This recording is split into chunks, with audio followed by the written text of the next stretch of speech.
सभी का स्वागत है। मेरे साथ हैं प्रोफेसर खालिद जावेद, जो जामिया मिलिया यूनिवर्सिटी में उर्दू के प्रोफेसर हैं और उर्दू और फ़िलासफ़ी दोनों में समान अधिकार रखते हैं। खालिद साहब उर्दू के बहुत जाने माने कथाकार हैं, नॉवेलिस्ट हैं। मौत की किताब, नेमत खाना और अभी हाल में आई एक खंजर पानी में, तो ये उनके बहुत चर्चित उपन्यास रहे हैं पिछले दिनों। और नेमत खाना के अंग्रेजी ट्रांसलेशन को इसी साल JCB अवार्ड मिला है ऑल लैंग्वेज की कैटेगरी में। और साथ में हैं शाजीज़ अहमद साहब। आपका परिचय है, आप मीडिया से जुड़े हुए हैं। 1988 से आप इलेक्ट्रॉनिक मीडिया से जुड़े हुए हैं। इसके अलावा आप उर्दू हिंदी के जाने माने लेखक भी हैं। अकबर आपका उपन्यास है, जो कि करीब 20 साल की मेहनत के बाद इन्होंने बहुत रिसर्च और शोध के बाद इनका ये उपन्यास आया है। और इसके अलावा आप इलेक्ट्रॉनिक मीडिया में स्टार न्यूज़, जी न्यूज़ और आज तक में एग्जीक्यूटिव प्रोड्यूसर रहे हैं। हम आज यहाँ पे पार्टीशन की बात करने के लिए बैठे हुए हैं। तो एक सवाल मन में ये उठता है कि पार्टीशन की बात हम यहाँ पर किस हैसियत से कर रहे हैं। हम में से ज़्यादातर लोगों का कोई अनुभव नहीं रहा है पार्टीशन से। हम पार्टीशन, ज़्यादातर लोग पार्टीशन के बाद की जनरेशन में होंगे या पार्टीशन के समय भी शायद किसी को इतना होश नहीं होगा।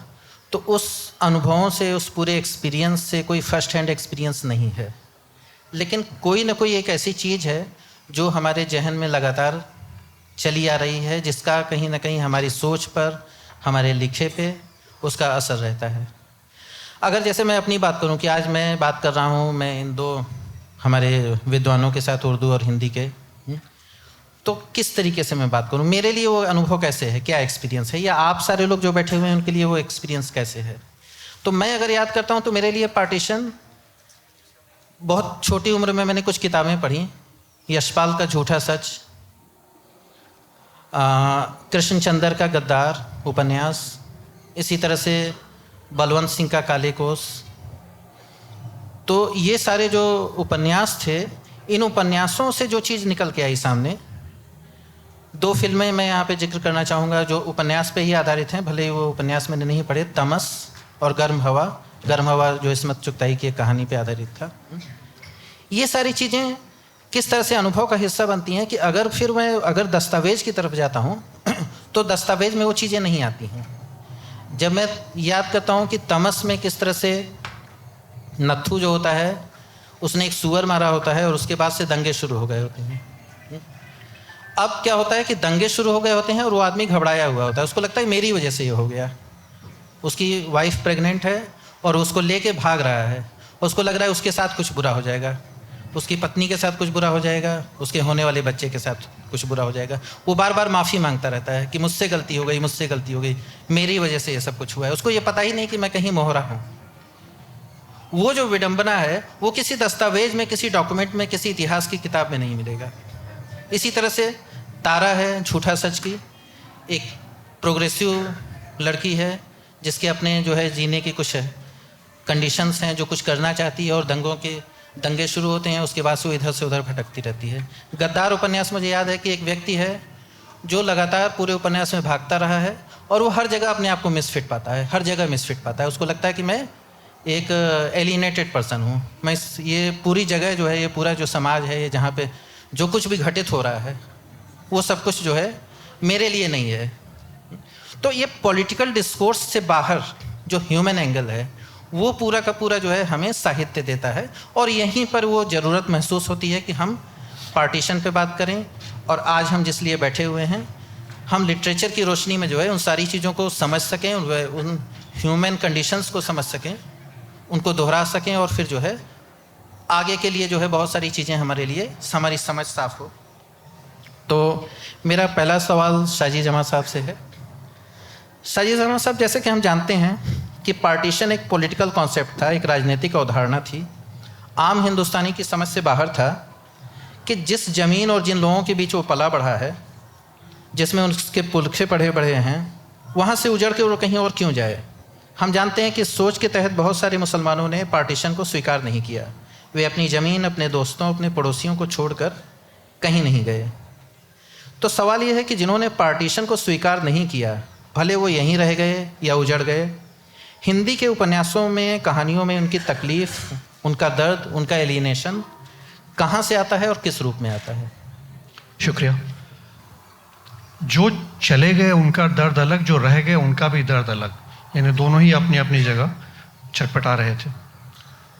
सबसे पहले जहन में एक नावल आता है काला जल, गुलशेर खाशानी का, जो समझिए कि बंटवारे के करीब 10-15 साल बाद छपा था। उसमें दो लड़के जो कि रिश्ते के भाई हैं वो बैठ के बात कर रहे हैं और बंटवारा हो चुका है। उसमें से एक कहता है कि पाकिस्तान जाने की सोच रहा हूँ, तो उसका भाई कहता है कि अगर वहाँ दिल नहीं लगा तो कहाँ जाओगे, अरब और ईरान जाओगे। और अब शानी साहब की जो मंज़र खींचा है उन्होंने, एक पेड़ के नीचे बैठे हैं दोनों भाई, और ऊपर एक परिंदा फड़फड़ा रहा है। वो लंबी परवास का, लंबी उड़ान का परिंदा था जो एक टहनी पर आकर बैठा और गोंद से चिपक गया, टहनी की गोंद से चिपक गया और छटपटाता रहा, फड़फड़ाता रहा। तो एक तरह से अलामती तरीक़े से शानी साहब ने कहने की कोशिश की कि जो चला गया वो भी छटपटाया, जो रह गया वो भी छटपटाया। दूसरा नावल जो जहन में आता है, डिस्क्लेमर के साथ, जिस न्यूज़ की दुनिया से मेरा ताल्लुक़ है उसमें डिस्क्लेमर बहुत मायने रखता है कि जिस चीज़ का मैं जिक्र कर रहा हूँ उससे मेरा ताल्लुक़ है। तो मुझे अदब विरासत में मिला, तो वालिद साहब के एक नावल का जिक्र करना चाहूँगा, छाको की वापसी का। छाको की वापसी में सही मायने में जिस तरह से आधा गांव गंगौली की कहानी है या काला जल जगदलपुर की कहानी है, छाको की वापसी गया शहर के छोटे से मोहल्ले की कहानी है। लेकिन ये सभी नावल जिनका मैंने जिक्र किया, ये किसी छोटे मोहल्ले, किसी आधे गांव की, किसी शहर की कहानी होते हुए भी सही मायने में पूरे सब कॉन्टिनेंट की कहानी है, ये पूरे इंसानियत की कहानी है। तो छाको की वापसी में जो एक अहम किरदार है, ख्वाजा बदियुज़्ज़मा खुद एक किरदार के तौर पर मौजूद हैं। उस मोहल्ले में उन्हें खाजे बाबू कहा जाता है। थोड़ा खाते पीते लोग हैं उस मोहल्ले में, बाकी लोग गरीब हैं।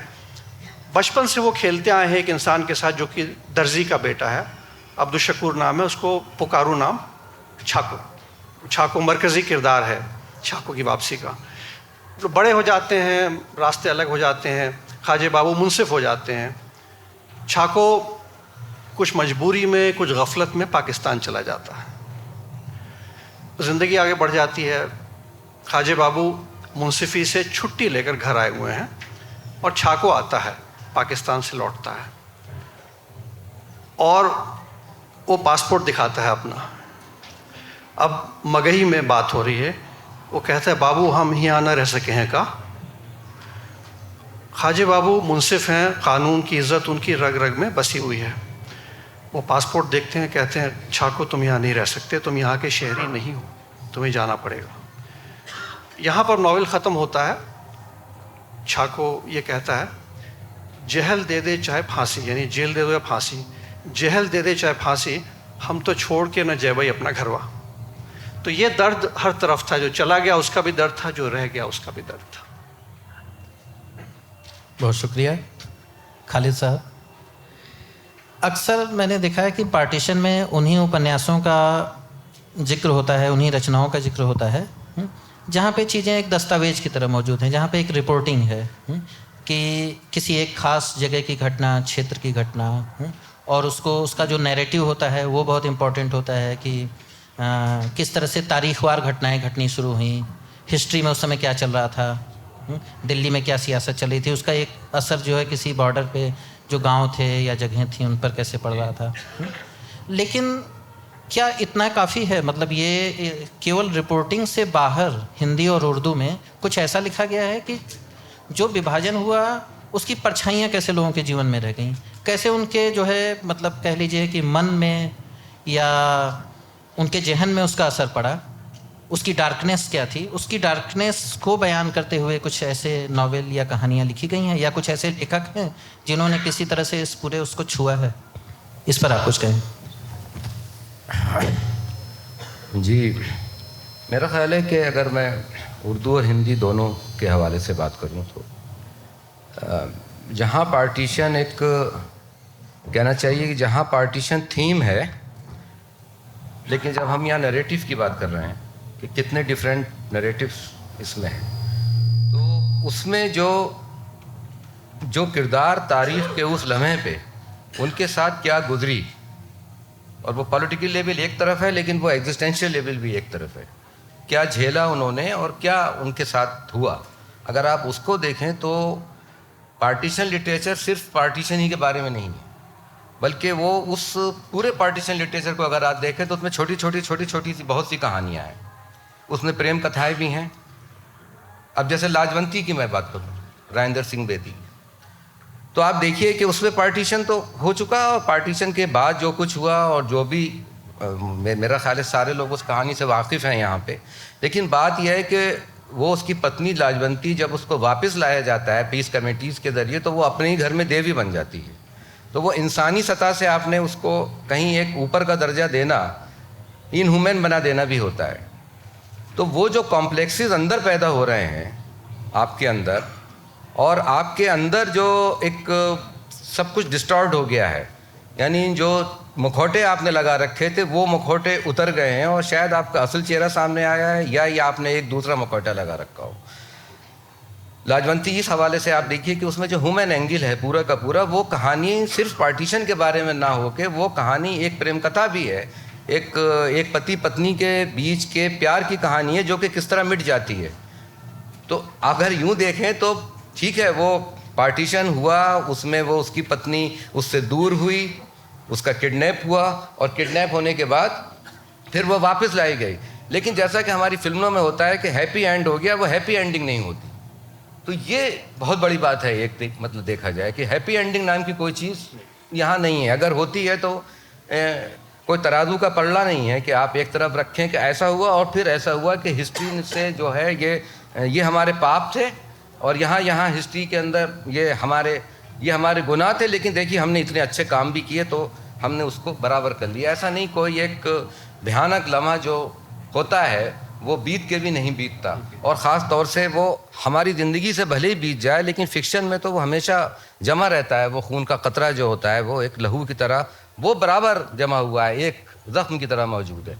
मैं दूसरा हवाला दूंगा कि मंटू की सारी कहानियाँ आप देखिए तो मंटू की कहानियों में जितना ज़्यादा ह्यूमन एंगल है और जितना एग्जिस्टेंशियल लेवल के ऊपर उन्होंने चीज़ों को खंगाला है, आप खोल दो देख लीजिए। बिल्कुल बिल्कुल, वही मैं कहने जा रहा था। ठंडा गोश्त देख लीजिए आप, ठंडा गोश्त कहानी अगर पार्टीशन की ना भी हो, पार्टीशन की ना हो, मान लीजिए कि वैसे भी कोई ऐसा वाक़या हो, तो क्या होगा, तो वो जो गिल्ट पैदा हो रहा है आपके अंदर, गिल्ट, एंजाइटी, सैडनेस, ये जितने एग्जिस्टेंशियल डायमेंशंस हैं आपके, ये सारे के सारे मंटो के यहाँ पार्टीशन तो एक वहाँ पर हवाला बन जाता है।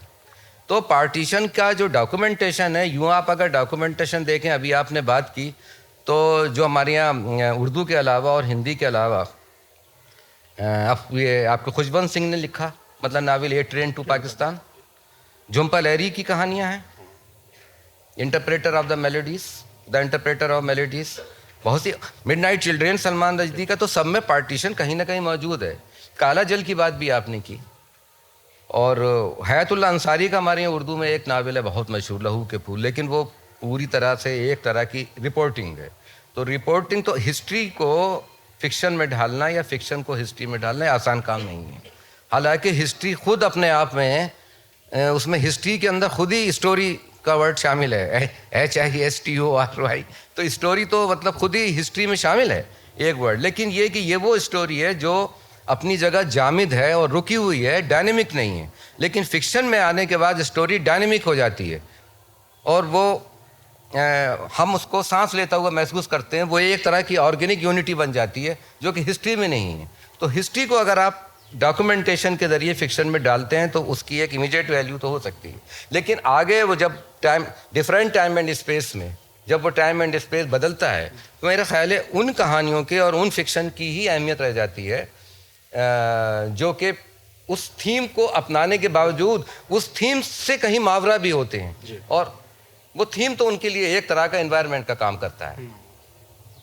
इसमें अगर आप इजाज़त देते तो कुछ जोड़ना चाहूँगा। बहुत दुरुस्त कहा आपने, उससे मुझे ख्याल आया कि अगर आप देखें तो जो पहला बड़ा नावल लिखा गया पार्टीशन पर, वो समझिए बंटवारे के 10 बरस बाद झूठा सच यशपाल का, बंटवारे के लगभग 15 बरस बाद शानी का काला जल, उसके थोड़ा बाद राही मासूम रज़ा का आधा गांव, बंटवारे के 25 बरस बाद तमस भीष्म सानी का, 30 बरस बाद लगभग ख्वाजा बदियुज़्ज़मा का छाको की वापसी।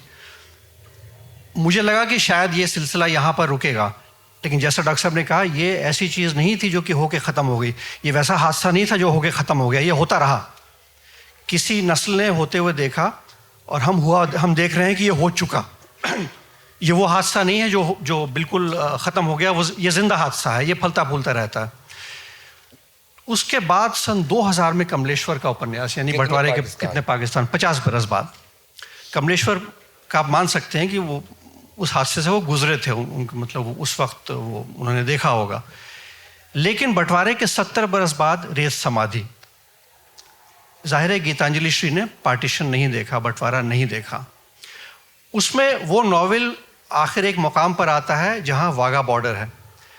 वाघा बॉर्डर पर रूहानी तौर पर और रूहों की शक्ल में ये सब मुसन्निफ मौजूद हैं। शानी मौजूद हैं, मंजूर एहतशाम मौजूद हैं, कृष्णा सोबती मौजूद हैं, राही मासूम रज़ा मौजूद हैं। वालिद साहब मौजूद नहीं है, मुझे लगता है उनकी रूह गया शहर में होगी, वो वहाँ ज़्यादा बसते।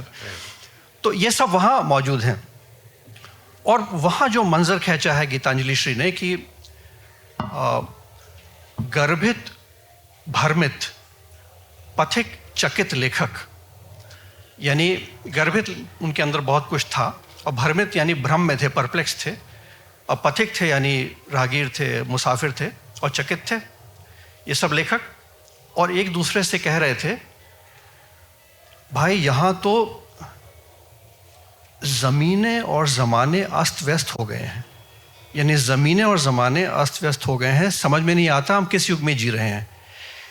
यानी आज के मौजूदा हाल में भी ये मुसन्निफ वाघा बॉर्डर पे मौजूद होकर सोच रहे हैं कि ये ज़माना बदला भी कि नहीं बदला, या कि वो हादसा अभी भी जिंदा है।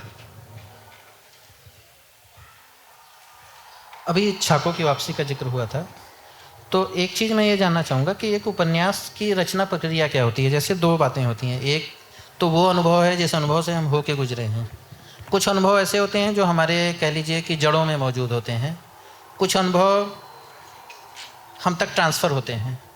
तो छाको की वापसी, मुझे मालूम नहीं कि आप उस उपन्यास की रचना प्रक्रिया से कितने परिचित होंगे, लेकिन मुझे लगता है कि अगर आपकी मेमोरी में कुछ चीज़ें हों कि किस तरीके से उसकी स्मृतियाँ क्या रही हैं, जो जब उन्होंने बदियुज़्ज़मा साहब ने उस कॉन्सेप्ट के बारे में सोचा होगा या उसके बारे में कभी चर्चा की होगी, उसके बारे में मैं चाहता हूँ थोड़ा आप बताएं, खासतौर से उसके प्रोसेस के बारे में, उस राइटिंग प्रोसेस के बारे में, कि एक ऐसा उपन्यास कैसे जन्म लेता है जो पार्टीशन पे आधारित है लेकिन आज के समय में लिखा जा रहा है।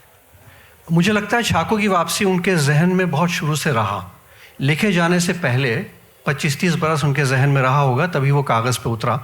इत्तफाकन मैं उनका चूँकि बेटा हूँ तो उस वक्त मैं मौजूद था जब वो कागज़ पे उतर रहा था, उसको कागज़ पे उतरते हुए देखा मैंने। मुझे लगा कि ज़हनी तौर पर वो कभी गया शहर के उस मोहल्ले से बाहर नहीं आए जिसके बारे में उन्होंने लिखा। जैसे राही साहब को देखकर मुझे लगता था या उनको पढ़ के कि वो गंगौली में ही रह गए, शानी साहब का दिल जगदलपुर में था। तो ख्वाजा बदियुज़्ज़मा के बारे में मुझे लगता है कि गया शहर के जिस मोहल्ले की कहानी छाको की वापसी में है, जिसमें वो ख़ुद बज़ाते किरदार मौजूद हैं, उस मोहल्ले से कभी वो बाहर नहीं निकले। और एक बहुत ही ज़ाती बात इस वक्त बता रहा हूँ कि आखिरी लम्हा उनका जो था जब कोमा में थे, तो उनकी बातों से जिन लोगों को पुकार रहे थे वो लग रहा था कि वो उसी मोहल्ले के लोगों को, यानी आखिरी लम्हे में वो उसी जगह पहुंच गए थे। तो मुझे लगा नहीं कि कभी वो, हालांकि वो कई जगह रहे, दिल्ली में तो पूरी ज़िंदगी गुजार दी उन्होंने, कि वो जहनी तौर पर कभी बाहर आए। तो छाको की वापसी एक तरह से जिसको कहते हैं ऑटोबायोग्राफिकल, कथात्मक उपन्यास है। उसमें बहुत सारे किरदार हैं जो उसी मोहल्ले में बसते थे, अब वो भी बाकायदे हयात नहीं होंगे। तो वो कहानी, वो पूरी कहानी उनकी नज़र के सामने घटी हुई, किस तरह से ख़ानदान बटे, ख़ानदान टूटे, वो उन्होंने नज़र के सामने देखा और बरसों तक उनके जहन में रहा। पहले वो परदेसी कहानी के तौर पर, और फिर बाद में इस नावल की शक्ल में आया। शायद डॉक्टर साहब ये एक तरह का कैथारसिस होता होगा कि शायद अपनी बात को कह देने से इंसान हल्का महसूस करता होगा, लेकिन मुझे लगता है कि जिन लोगों ने भी बंटवारे पर लिखा वो आखिरी दम तक उस हादसे को अपने जहन में लिए हुए गए। तो क्या लगता है आपको, वो कौन सा मोमेंट ऐसा होता होगा शाजी जमा साहब कि उनको ये लगा होगा कि नहीं इस पे लिखा जाना चाहिए? क्या इस मोमेंट के आने में हमारा जो करंट पॉलिटिकल और जो सोशल सिनेरियो होता होगा उसका कहीं असर आता है होगा? देखिए, यकीनी तौर पर आप अगर ये देखें कि हर मुसन्निफ खुल के नहीं कहता है कि क्या ट्रिगर था, क्यों उसने लिखा, लेकिन भीष्म साहनी ने साफ साफ कहा, एक जगह लिखा है उन्होंने कि भिवंडी के दंगे जब हुए तो मैं बैठ गया, मैंने तमस लिखा। और कमलेश्वर की कहानी, नॉवेल से पहले कितने पाकिस्तान नाम से ये कहानी लिखी थी, नॉवेल से बहुत पहले, बहुत गहरी कहानी है वो, बहुत वज़न है उस कहानी में। और वो कहानी पता नहीं क्यों मुझे नॉवेल की तरह ही हमेशा लगती है, इतना बड़ा कैनवस है उसका, कितने पाकिस्तान।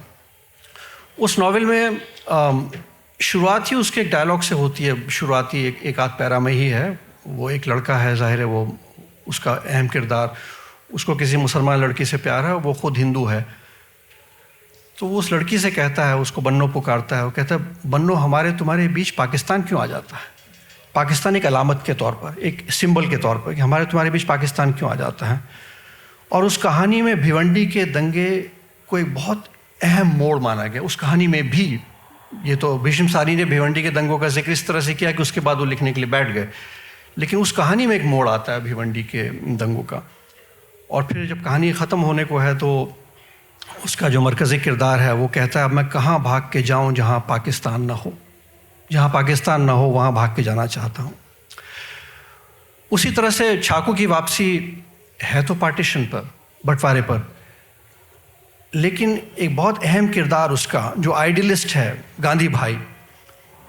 गांधी भाई एक मुसलमान है, इसी मोहल्ले में रहते हैं जिस मोहल्ले की कहानी है, लेकिन वो ज़िंदगी भर पिटते रहे मुस्लिम लीगियों से और अपनी बिरादरी के अंदर भी उनकी कोई इज़्ज़त नहीं थी। आज़ादी के बाद आखिरकार उनकी मौत होती है जमशेदपुर के दंगों में, तो कहानी वहाँ तक जाती है। तो पार्टीशन कोई ऐसा हादसा नहीं था जो होके ख़त्म हो गया। उसको कितने पाकिस्तान में कमलेश्वर ने उसको एक अलामत के तौर पे कहा है कि पाकिस्तान एक अलामत है जो सिर्फ एक नक्शे में तब्दीली से कहीं बड़ी है। इसलिए जो चारों तरफ हो रहा था उसका लोगों पर यकीनी तौर पे असर हुआ। खालिद साहब, जिन लोगों ने आपको पढ़ा है तो ये जानते हैं कि आपका एक अलग तरह का लिखने का तरीका रहा है, एक अलग नैरेटिव रहा है, और उसी तरीके से आपका जो पढ़ना है वो भी पढ़ना भी बहुत अलग है, सिलेक्टिव है बहुत पढ़ना। और मतलब मैं ये कहना चाहता हूँ कि एक अच्छा लेखक, एक अलग लेखक, एक अलग तरह का पाठक भी होता है, एक अलग तरह का रीडर भी होता है। तो बतौर पाठक या बतौर लेखक आपकी निगाह से वो ऐसी कौन सी रचनाएं गुजरी जो खालिद जावेद को पसंद हैं पार्टीशन पे, या आपको जो है आपको अहम लगती हैं, आपको लगता है कि इन पर बात की जानी चाहिए? जी बिल्कुल, आग का दरिया और ये कहना चाहिए कि कुर्रतुल हैदर की सारी तहरीरें, मुझे ये लगता है कि वो ज़हनी तौर पर पार्टीशन से कभी बाहर नहीं आई। जिस तरह के उनके हवास और दराक के ऊपर ये पूरी जो पार्टीशन की ट्रेजेडी थी, और लोगों ने लिखा, और कैथारसिस की बात आपने की तो कैथारसिस मिल गया उनको, और लिख के एक नावल, 2 कहानियाँ, 4-5 कहानियाँ लिख के दस्तबरदार हो गए उससे। लेकिन अगर आप उनको देखें तो शुरू से आप देखिए, मेरे भी सनम खाने से लेके और चांदनी बेगम तक आप देखिए। और यह पार्टीशन का मतलब ये नहीं है, मतलब पार्टीशन हो गया, पार्टीशन का मतलब दंगे फिसाद नहीं है। पार्टीशन तो बहुत पहले से हो रहा था। अब आग का दरिया जहाँ नावल ख़त्म होता है वो वहाँ पे पार्टीशन होता है कि भाई 1947 हो गया, वो बिल्कुल उसका लास्ट पार्ट है वो। लेकिन वो तो शुरुआत से जो पूरी की पूरी फिज़ा चल रही है, तो जहनी तौर पे तो पार्टिड हो ही गए थे। तो वो एक जहनी तौर पे जो पार्टीशन चल रहा था उसको जिस खूबसूरती के साथ उन्होंने, और उसके साथ जो पार्टीशन, सिर्फ पार्टीशन हम ना, एक हिंदू मुस्लिम कंपोसाइट कल्चर का ख़त्म होना, ये बड़ी बात है उनके लिए। और वो पार्टीशन ने जो सबसे बड़ा नुकसान किया है, जो नुकसान हुआ है वो ये है कि हिंदू मुस्लिम मुश्तरका तहज़ीब का ख़ात्मा हो गया। ये एक पूरा, जहाँ वो उनका बहुत ये कहा जाता है कि वक्त का एक फ़लसफ़ा है उनके यहाँ, वो वक्त का फ़लसफ़ा हिंदू मुस्लिम मुश्तरका तहज़ीब के ख़त्म होने ही से उनका शुरू होता है। उसको फिर वो तारीख़ में और फ़लसफ़े में और 2500 साल पहले जाके उसको देखती हैं, खंगारती हैं उसको कि किस तरह से चीज़ें पलटती हैं। लेकिन ये सिलसिला उनका आखिर तक चला आया, उनकी कहानियों में भी चला आया, यहाँ तक कि जो हाउसिंग सोसाइटी उनकी एक लंबी कहानी है। तो वो पाकिस्तान में नया दौलतिया तबका, नौ दौलतिया लोग किस तरह पनप रहे हैं और कैसा जो कुछ हो रहा है, यानी तकसीम का वाक़या होने के बाद, हिंदुस्तान पाकिस्तान बन जाने के बाद भी यहाँ कौन सी सोसाइटी तश्कील पा रही है, कौन सा माशरा यहाँ बन रहा है, उसके ऊपर भी उन्होंने लिखा और उसके जो लूप होल्स हैं वो भी उन्होंने बयान किए और उनकी जो पैटी इश्यूज़ हैं, उनके जो ट्राइबल इश्यूज़ हैं वो उन्होंने बयान किए। दूसरी बात ये हुई कि जो नरेटिव की बात हम यहाँ कर रहे हैं कि उनके यहाँ डॉक्यूमेंटेशन तो है, लेकिन उसके साथ साथ जो टेक्निक का जो उन्होंने जिसका इस्तेमाल किया, जो उनके यहाँ टेक्निक है, आप देखिए ये इतना बड़ा तजुर्बा, पार्टीशन का तजुर्बा, मेरा ख्याल है जो रूहानी तजुर्बा बना वो शायद ऐनी आपा ही के लिए बना, क्योंकि उसमें उन्होंने इतनी टेक्निक्स के तर्जुमे किए हैं कि सूरियलिज़म वहाँ मौजूद है, सिम्बोलिज़म वहाँ मौजूद है कि लोगों ने ये तक कहा कि साहब आग का दरिया जो है वो पहली बार जो है वो दाखिली नावल का जो सुराख पाया जाता है हमारे यहाँ, वो पहली बार जो है वो हमें ऐनी आपा के नावलों के ज़रिए हमें मिलता है। तो इस हवाले से मुझे एक ये और एक अब्दुल्ला हुसैन, उदात नस्लें, दोनों का एक मौजू है। दोनों नावलों के बारे में कंपैरिजन भी होता है, कंपटीशन भी इनके ऊपर होता है। ये भी कहा जाता है कि भाई अब्दुल्ला हुसैन ने बहुत कुछ जो है वो इस्तिफ़ादा किया है, कभी कभी लोग कहते हैं कि सरका किया है, मैं इसको नहीं मानता। लेकिन जो पूरी आप देखिए कि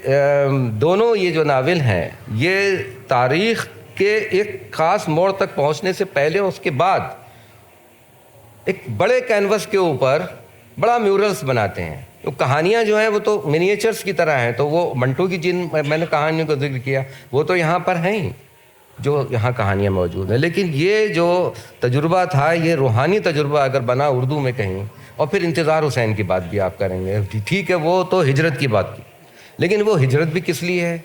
असल में हुआ ये है कि पार्टीशन, चाहे वो राइटर हो, लिखने वाला, हम अगर हम ये माने कि अदीब अपने ज़माने का सबसे या ये कहना चाहिए अपने माशरे का सबसे हसास फ़र्द होता है, वो तो होगा, लेकिन बहुत लोग हसास फ़र्द होते, सब पे असर डाला है। तो चूंकि ये दो भाइयों के बीच का बंटवारा था, आप देखिए कि जो जब एक घर में बंटवारा होता है तो वो बड़े ख़तरनाक नताइज उसके सामने आते हैं। चूँकि दोनों का प्रोटोप्लाज्म एक था, चूँकि दोनों का डीएनए एक है, तो उस प्रोटोप्लाज्म की वजह से आपने ये भी देखा कि पार्टीशन ने नफ़रत भी बहुत पैदा की।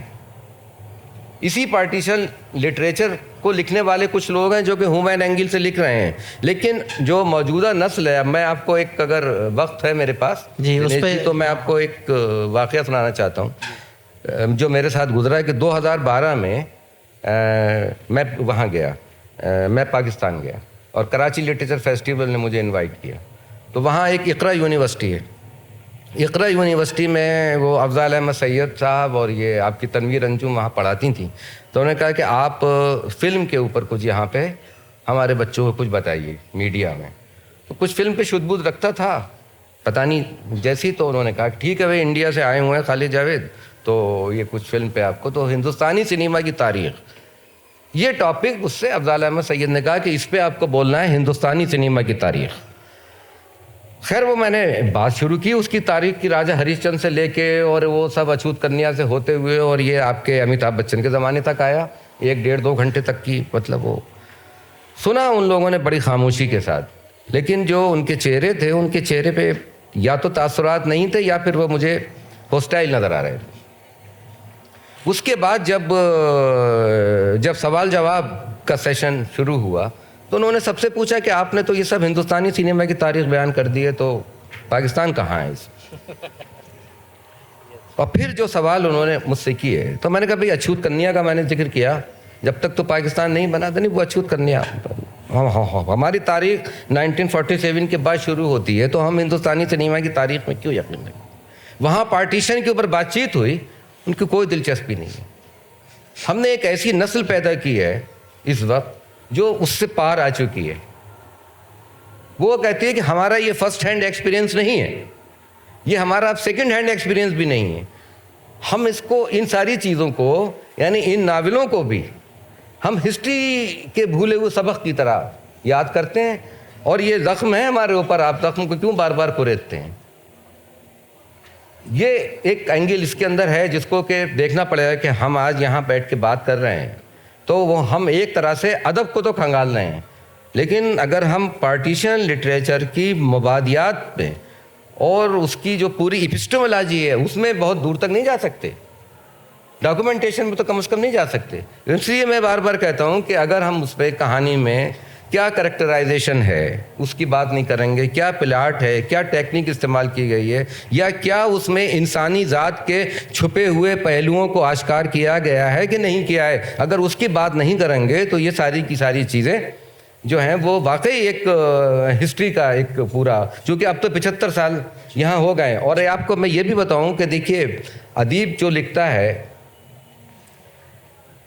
पार्टीशन ही के हवाले से, मंटो ने 2 ख़त लिखे हैं जो कि मौजूद है, सियाह हाशिए में शायद हैं खुशी साहब हैं? एक तो नेहरू के नाम और एक जिन्ना के नाम। तो उसका कोई नोटिस लिया गया क्या कभी? तो उस ज़माने की पॉलिटिक्स तो बड़ी, मतलब ये नहीं गॉर्डन पॉलिटिक्स भी कही जा सकती है वो, लेकिन वो उन्होंने ख़त लिखे दोनों। टोबा टेक सिंह भी लिखा उन्होंने। टोबा टेक सिंह को कम से कम लिखने के बाद ये एक चीज़ हो सकती थी ना कि भाई पागलों का क्या होगा, वो किस लैंड के ऊपर खड़े हुए हैं, लेकिन क्या कोई एक्शन लिया हमने फिल्म बना दी, वो ठीक है, ये तो आर्टिस्टों के काम है, ये तो अदीबों के काम है। लेकिन क्या हमारी पॉलिटिक्स का मतलब ये कि सरकार ने, मुक़्तदरा ने कहीं पे इसका कोई नोटिस लिया था कि मंटो जैसा अदीब जो है वो टोबा टेक सिंह जैसी कहानी लिखता है, या ये कि वो जिन्ना के नाम और नेहरू के नाम एक ख़त लिखता है, तो उसको कहीं कोई जवाबदेही किसी तरह की। दूसरी मिसाल दे रहा हूँ, क्योंकि हमारा माशरा ऐसा है कि हम अपने अदीबों को, अपने आर्टिस्टों को, अपने कलाकारों को सबसे कम इज्जत देते हैं। ये तो एक मौका मिल गया है यहाँ पर कि हम लोग बैठे हुए हैं इस मंच के ऊपर, इस मंच से बाहर जाके हम तो इनविजिबल हैं बिल्कुल ही, हम नहीं आते नज़र आने वाले लोग और हैं। मैं आपको बताऊँ, लेकिन लैटिन अमेरिकन कंट्रीज़ का मैं आपको हवाला दे रहा हूँ, आप भी वाकिफ़ होंगे कि मार्कीज़ ने एक स्टोरी लिखी अपने अखबार में, जहाँ वो लिखा करता था एल एस्परांडो में, कि पनामा के बारे में उसने कुछ लिखा कि डेवलपमेंट नहीं हुआ है यहाँ पे, और यहाँ जो इंसानी हुकूक़ हैं उनकी पामाली हो रही है, और बहुत काफ़ी, यानी पनामा की हालत बड़ी ख़राब है। तो वो स्टोरी जैसी छपती है तो पनामा का जो सदर थे जिनका नाम था तेहमरस, तो तेहमरस इनको ख़त लिखते हैं मार्कीज़ को कि आप एक बार, मैं आपको इनवाइट कर रहा हूँ, मैं आपको चार्टर्ड जहाज़ से यहाँ पे आप आइए यहाँ पनामा, और आके आप खुद देखिए कि जो कुछ आपने लिखा है ये सब र्यूमर्स हैं या झूठी खबरें आप तक पहुँची हैं या कि इनमें हकीकत है। मैं जवाबदही, उन्हें कहा कि और कोई होता तो मैं, कोई जवाबदही नहीं थी मेरे पास, मैं आंसर देने की, कोई सफाई देने की ज़रूरत नहीं थी, मगर जब मार्कीज़ मेरे ऊपर ऐसी बात कहेगा तो मार्कीज़ की बात को तो मुझे बहुत सीरियस लेना है। लिहाजा मार्कीज़ वहाँ गए और देखा और उनको लगा कि ऐसा कुछ नहीं था। तो जहाँ बरसरे इक़्तिदार तबका अपने अदीबों को इतनी इज्जत देगा, वहाँ पर जो एक इक्विलिब्रियम पैदा होगी, और अगर वो इक्विलिब्रियम नहीं पैदा होती है समाज के अंदर, उसका मतलब ये है कि खाई है, बहुत खाई है। एक चीज़ वो जिसकी हम बात करते हैं और एक वो जिसकी हम बात करते ही नहीं हैं। तो बहुत सी बातें हम यहाँ बैठ के कर सकते हैं। मैं आपको बताऊँ, जनरल फिडेल कास्त्रो, हम में से कितने लोग हैं कि जिनकी दोस्ती जो है वो हुक्मरान तबके के किसी आदमी से ऐसी रही है। उसने एक नावल लिखा, एक पेश गुफ्ता रुदात, एक पेश गुफ्ता मौत की रुदात, एक क्रोनिकल ऑफ द डेथ फोरटेल्ड, बहुत मशहूर है। उसमें उसने एक राइफल का जिक्र किया कि ये राइफल इतनी दूर का निशाना लेती है और इसमें इतने बोर का कारतूस लगता है। वो नावल लिख लिया उसने, लिखा नहीं था, उसका मसूदा शायद भेज दिया था, या मतलब क्या था। रात के 2 बजे मार्कीज़ अपनी उसमें बायोग्राफी में लिखता है कि दरवाज़ा खटकता है उसका, और देखते हैं कि फिडेल कास्ट्रो अपने पूरे काफिले के साथ उनके घर पे मौजूद रात में। उन्हें कहा, हाँ तुम कैसे, लॉ में काफ़ी बना? बोले नहीं, मैं तो निकल रहा था दौरे पे, काफ़ी नहीं पीऊँगा, मैं तुम्हें सिर्फ ये बताने के लिए आया हूँ कि तुमने जिस राइफल का जिक्र किया है वो, उसकी रेंज इतनी नहीं इतनी है, और उसमें इतने कारतूस नहीं, इसमें इतने बोर के कारतूस लगते हैं। तो जब एक इतना सीरियसली एक फिडेल कास्ट्रो एक राइटर की लिखी हुई चीज़ को इतना सीरियसली पढ़ेगा, उसका नोटिस लेगा, तो आप वो माशरा देखिए, तो बूम तो वहीं आया है ना नावल पे। ठीक है ना। आज लैटिन अमेरिकन राइटिंग ने हमारे फिक्शन को कहाँ से कहाँ पहुँचा दिया। जब यूरोप में नावल की डेथ का ऐलान हो गया था 1960 के बाद कि अब कुछ नहीं है नावल के अंदर, रिवायती खतूत के ऊपर कहाँ तक चलेंगे, तो किसने संभाला? लैटिन अमेरिकन राइटिंग संभाला, जुआन रुल्फो ने संभाला, अस्तूरियाज ने संभाला, और ये सबके सारे नावल जो हैं ये कहीं अपने इनहेरेंट वैल्यू के अंदर पॉलिटिकल नावल हैं ये, लेकिन इस तरह के पॉलिटिकल नावल नहीं है कि उनके ज़रिए आप डॉक्यूमेंटेशन भी कर सकें और उनको एक हिस्ट्री की तरह पेश भी कर सकें, क्योंकि हिस्ट्री और नावल में फ़र्क होता है बहरहाल। जी, मैं खालिद साहब इसी बात को आगे बढ़ाना चाहूँगा। आपसे ही एक और सवाल बन रहा है अभी, वो ये है कि जब आपने नावल और सियासत की बात की, लिटरेचर और पॉलिटिक्स की बात की, तो आपने एक बार कहा था कि आज के दौर में अगर कुछ लिखा जा रहा है तो हमें बहुत सावधानी से ये बात देखनी पड़ेगी कि कहीं वो जख्मों को कुरेदने जैसा तो नहीं है, कहीं हमारे पुराने घाव जो भर रहे हैं, जो सूख रहे हैं, उनको कुरेदने जैसा तो नहीं है। हमें उसकी नीयत पर भी सवाल करना चाहिए कि अगर आज पार्टीशन को याद किया जा रहा है किसी भी फॉर्म में, चाहे वो सिनेमा में, चाहे ऐतिहासिक दस्तावेज के रूप में, चाहे फिक्शन के रूप में, तो उस पर हमें जो है ये देखना चाहिए। तो इसके खतरे क्या हैं? देखिए, लफ्ज़ बड़े साजिशी होते हैं जी, ये आपको बताऊं, लफ्ज़ों में बड़ी साजिश होती है और उससे बचना चाहिए। मतलब सारी दुनिया जो है वो लफ्ज़ों ने दुनिया को तबाह किया है ना, और जो सारी लड़ाई है वो तो लफ्ज़ों ही की है। वरना ऐसा फिर आखिर क्यों होता है कि एक आदमी लोअर हाई कोर्ट जो है वही पैनल कोर्ट है ना, कोई दूसरा पैनल कोर्ट तो है नहीं, वहाँ उसको सज़ा हो जाती है और वो हाई कोर्ट में जो है वो छूट जाता है, या वहाँ सज़ा होती है तो वो सुप्रीम कोर्ट में छूट जाता है। तो ये तो लफ्ज़ों की लड़ाई है पूरी की पूरी, और कुछ है नहीं। तो इसलिए लफ्ज़ों का इस्तेमाल जो है वो अब किस कॉन्टेक्स्ट में होगा, और कॉन्टेक्स्ट को बग़ैर देखे इस्तेमाल कर देते हैं लोग। अभी कोई नावल है, नावल का कोई किरदार है, मेरे साथ तो ये बहुत होता है साहब, मैं तो इसका सबसे ज़्यादा शिकार हुआ हूँ कि मेरे किसी नावल में कोई किरदार कुछ बोल रहा है, वो किरदार है, किरदार विरदार को छोड़ के ये खालिद जावेद का ख्याल है। खालिद जावेद ने कुछ ही मजमून थोड़ी लिखा है, उन्होंने कोई सेमिनार में पेपर थोड़ी दे रहे हैं कि उनकी मैं तो अपने किरदारों की ज़बान बोल रहा हूँ ना, मैं तो एक रोल प्ले कर रहा हूँ जैसे कोई एक्टर रोल प्ले करता है।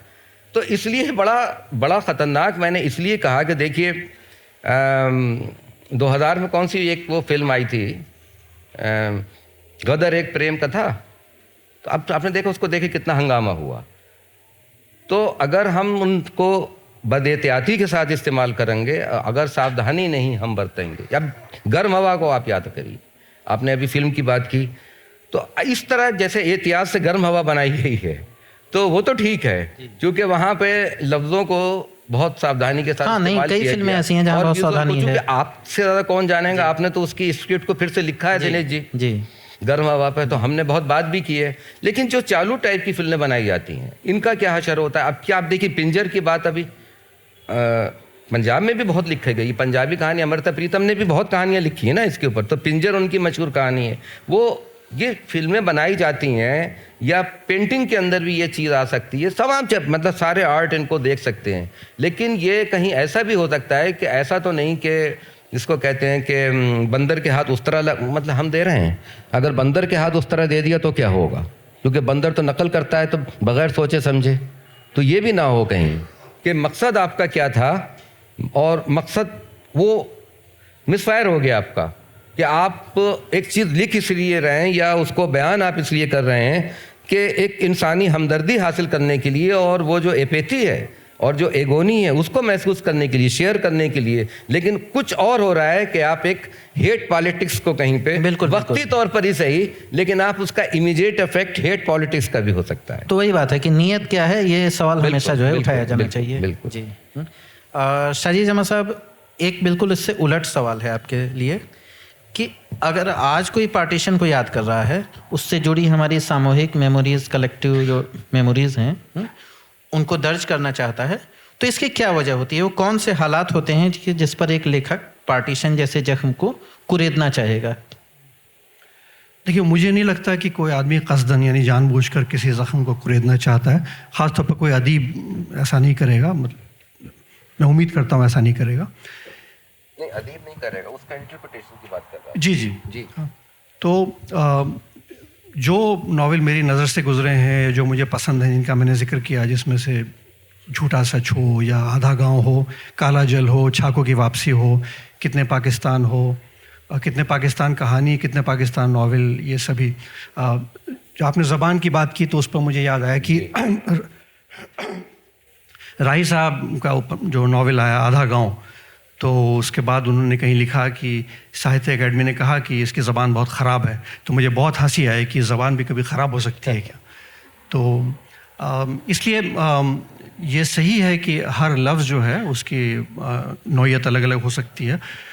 लिखने वाले के जहन में उस लफ्ज़ का मानी कुछ हो सकता है, पढ़ने वाले की उसके जहन में उसका मानी कुछ और हो सकता है।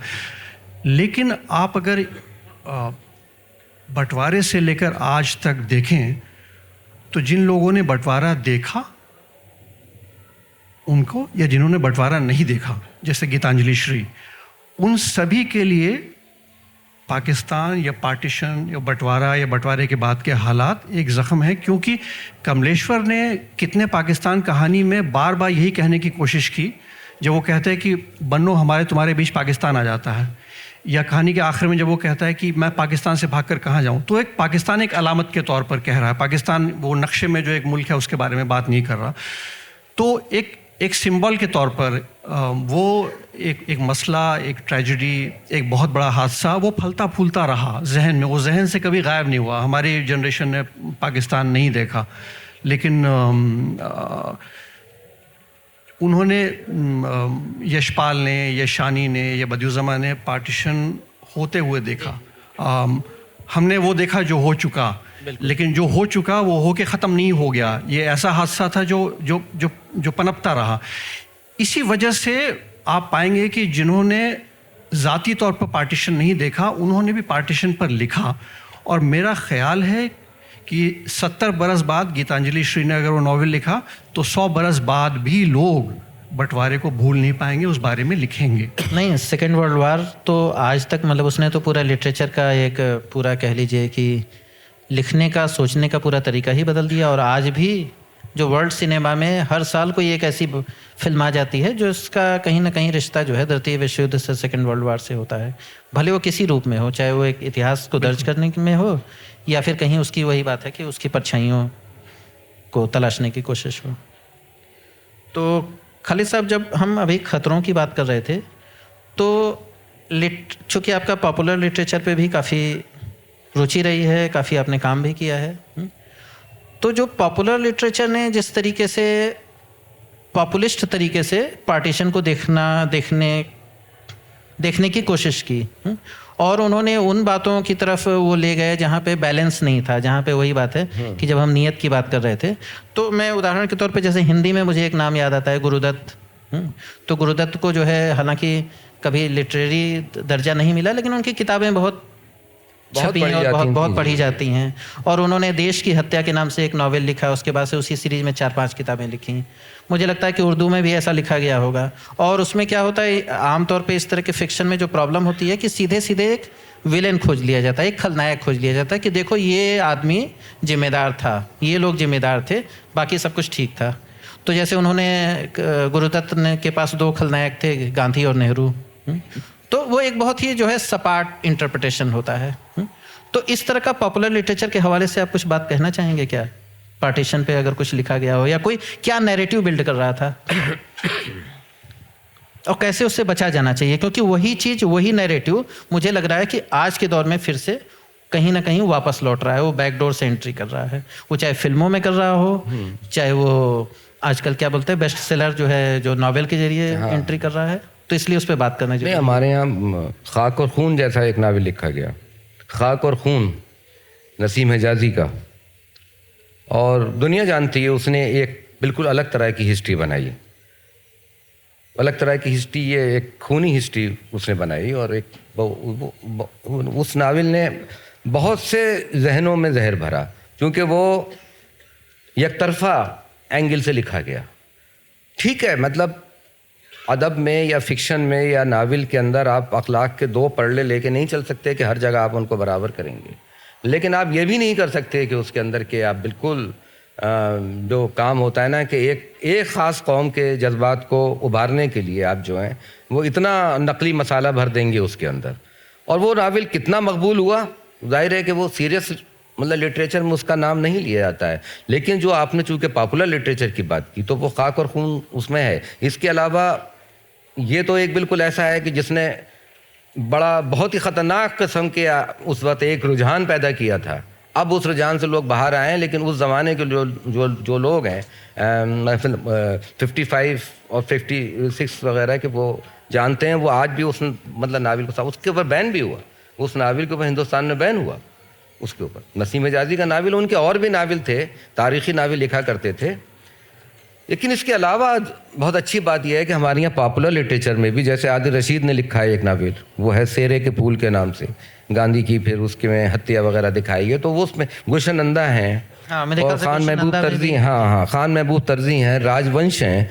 तो पॉपुलर लिटरेचर भी हमारे यहाँ जो है वो थैंक्स गॉड मैं ये कहूँगा कि वो उसमें तो कोई ऐसी जहरीली बात उस समय नहीं थी, और वो मतलब साइड बाय साइड चल रहा था। और आप देखिए कि ये एक बात भी है कि जो आपने अभी कहा कि अदीब तो जो लिखता है तो उसका मकसद जो है वहाँ पे किसी किस्म की कोई शर फैलाना नहीं होता है। हिंदी में एक बहुत मशहूर कहानी मलबे का मालिक है मोहन राकेश की, मुझे लगता है उसका जिक्र होना चाहिए था, बहुत ही मुझे पसंद है। वो एक दर्जी की कहानी है और फिर वो किस तरह वापस आता है वो अपने घर पे, और वो उस घर पे ऊपर जाके बैठता है। वो मोहन राकेश बहुत अच्छे लिखने वाले हैं हमारे। और अभी एक बिल्कुल हाल में कहानी 2000 के अंदर वो निर्मल वर्मा की आखिरी कहानी है जिसका नाम है इशारे, जो जनसत्ता में छपी थी। और वो भी पूरी कहानी पार्टीशन है उसमें मौजूद, लेकिन पार्टीशन में पनपती हुई एक प्रेम कथा है वो, और वो बल्कि कहना चाहिए कि बच्चों की लव स्टोरी है। तो ये सारी चीज़ें हैं, लेकिन ये कि पॉपुलर लिटरेचर का, पॉपुलर कल्चर का ही जो थोड़ा सा खतरा ये है कि वो कहीं इंडस्ट्री की तरह और एक कमर्शियल जो होता है ब्रांड की तरह वो पार्टीशन को ना अपना ले, जिस तरह के हमने देखा है कि रूमी को यूरोप में और हाफिज शिराजी को एक कमर्शियल ब्रांड के अंदर बदला गया है। इसके भी नताइज के ऊपर हमें कभी और मौका मिलेगा तो गौर करने की ज़रूरत है। जी डॉक्टर साहब ने जिस कहानी का जिक्र किया मलबे का मालिक, यकीनी तौर पर बहुत गहराई है उस कहानी में। उसी के साथ साथ 2-3 कहानियाँ और हिंदी की हैं जो गौरतलब हैं। एक अगे की कहानी थी शरणदाता, बहुत गजब की कहानी थी। वो एक इंसान है जो दंगे में घिर गया है और उसको एक हिंदू घर में पनाह मिलती है और एक कमरे में बंद रहता है, सिर्फ एक बिल्ली है जो आती जाती है, चारों तरफ दंगे हैं, वो निकल नहीं पा रहा। और वो सुनता रहता है, सिर्फ आवाज़ें आती रहती हैं कि घर में कौन कौन है। तो अंदाज़ा लगाता है कि घर में ज़ैबुन्निसा नाम की एक लड़की भी है, ज़ेबू नाम है, शायद खाना वही निकाल के भेजती है, और घर में बाकी बुज़ुर्ग हैं, ज़ैबुन्निसा के वालिदैन हैं। वो ये सोचता रहता है कि कब मैं यहाँ से निकलूँगा, भागूँगा और निजात मिलेगी यहाँ से मुझे। एक दिन खाना आता है और उस दिन खाना बहुत अच्छा है, उस दिन फुलके होते हैं खाने में, मोटी रोटियां नहीं होती। रोटी उठा के देखता है तो अंदर एक छोटा सा पुर्जा होता है और देख कर समझ जाता है कि ज़ैबुन्निसा ने लिखा है कि खाना कुत्ते को खिलाकर खाइएगा, खाना कुत्ते को खिलाकर खाइएगा। तो वो बिल्ली को वो शख्स बुलाता है और कहता है, देखो जो शेख साहब ने मेरे साथ किया वो मैं तुम्हारे साथ करने जा रहा हूँ, और उसको खिला देता है। वो बिल्ली मर जाती है और वो इंसान उसने ट्रस्ट किया था किसी ख़ानदान को, शेख साहब को, वहाँ रुका था, तो वो फिर दीवार फांद के चला जाता है। तो इस कहानी में देखिए कितनी इंसानियत, कितनी इंसानियत है। एक कहानी महीप सिंह की है, पानी और पुल। पानी और पुल बहुत गहराई है उस कहानी में, बहुत वज़न है उस कहानी में कि एक सिख ख़ानदान है जो पाकिस्तान बनने के बाद आया है और वो लौट रहा है। तो जब लौट रहा है तो जिस गांव से वो भगाए गए थे उसका स्टेशन आ जाता है। जब वो स्टेशन आता है तो चूँकि एक बड़ा जत्था गया था तो उस इलाके के लोगों को मालूम था कि हिंदुस्तान से बहुत सारे लोग आए हुए हैं। तो स्टेशन पर बहुत सारे लोग घूम कर हर डब्बे में झांक के कह रहे हैं, क्या इस गांव का कोई है, क्या इस गांव का कोई है जो यहाँ से चला गया था और अभी लौटा है और अब जा रहा है हिंदुस्तान वापस। तो ये छोटा सा बच्चा है, उसकी माँ तो ये लोग कहते हैं कि हाँ हम इसी गांव के हैं, तो नाम पूछते हैं, तो फिर उनको जानने वाले लोगों का हुजूम आ जाता है और कहते हैं भरजाई आ जाओ, वापस आ जाओ, और तोहफे देते हैं उनको।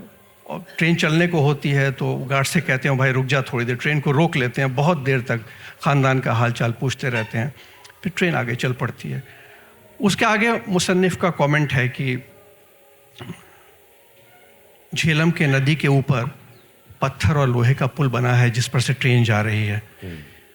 पत्थर और लोहे के पुल के नीचे घुप अंधेरा है, लेकिन मुझे मालूम है कि स्वच्छ और निर्मल झेलम का पानी बह रहा है।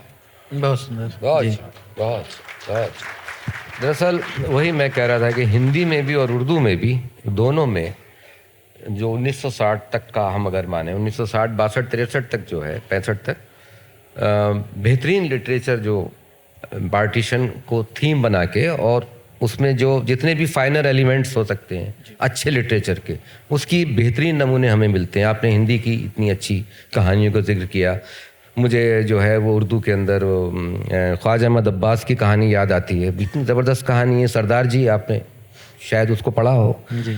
और या खुदा आपका कुदरतुल्लाह शहाब का, या ये कि पेशावर एक्सप्रेस। अच्छा, खदीजा मस्तूर का एक नावल आंगन है, और वो जिस तरह के एक मिनिएचर, मतलब पूरा एक घर का आंगन और फिर एक पूरी कौम और एक पूरी मुल्क का आंगन, वो मतलब दोनों सिरों के ऊपर आप उस नावल की रीडिंग कर सकते हैं। तो इस तरह की मतलब दोनों जगह, और मंटो की तो बहुत ज़्यादा बादशाहत का ख़ात्मा और यजीद और मोज़ेल और सिया आशिये तो उसके मतलब मौजूद ही हैं, जो कि पूरे उसके मतलब हवाले से हैं, फितात के हवाले से। फिर उपेंद्र नाथ अश्क की कहानियाँ हैं इसमें, महेंद्र नाथ की कहानियाँ हैं, बिल्कुल। बलवंत सिंह की कहानियों का आपने जिक्र किया, उसमें भीष्म साहनी है, भीष्म साहनी है वो तो, हाँ। लेकिन मैं ये अगर हम ये देखें कि उर्दू और हिंदी दोनों में, और इसमें अगर हम पंजाबी को भी शामिल करें तो अमृता प्रीतम ने भी लगातार लिखा है ना। अजीत कौर ने भी, अजीत कौर के भी मसला रहा है ये, उनकी तो बायोग्राफीज के अंदर भी ये सब मौजूद। अगर हम यहाँ सिर्फ हमने कहानी की बात की है और फिक्शन की बात की है, अगर हम इसमें जो है वो रिपोर्टाज को भी शामिल कर सकें, इसमें हम बायोग्राफीज को भी शामिल कर सकें, तो बहुत से रिपोर्टाज ऐसे हैं कि वो पढ़ने के लायक हैं। असल में मुझे लगता है कि किसी भी ट्रेजेडी को हम इसीलिए याद करते हैं कि उसमें जो आपकी एक कह लीजिए कि इंसानी कोमलता जो बची रह जाती है, उसी को बार बार याद करना चाहते हैं, और इस यकीन को हमेशा जो है और मजबूत करना चाहते हैं कि चाहे कितनी भी नफरत फैले, चाहे कितनी भी आग जले, एक बेसिक ह्यूमन एलिमेंट हमेशा जीवित रहता है, जिंदा रहता है, और हमेशा उसी को पलट के लिटरेचर याद करता है जी। गर्म हवा में एक छोटी सी टिप्पणी थी, एक डायलॉग था कि बलराज साहनी एक तांगे वाले से अक्सर बात करते रहते हैं, तो तांगा वाला कहता है एक जगह कि लोग ये बात हो रही है, वो चला गया, ये वो छोड़ के चला गया। तो कहता है कि बड़ी गर्म हवा है मियाँ, जो उखड़ा नहीं है वो सूख जाएगा। तो ये गर्म हवा को कैसे जो है बदला जाए, उसकी जो तासीर है कैसे बदली जाए, मेरे ख्याल से इसी बारे में सोचना चाहिए। तो ये बात हमारी मुकम्मल होगी। सभी को बहुत बहुत शुक्रिया, हमारे जो गेस्ट हैं उनको भी बहुत बहुत शुक्रिया, रेख्ता फाउंडेशन को शुक्रिया।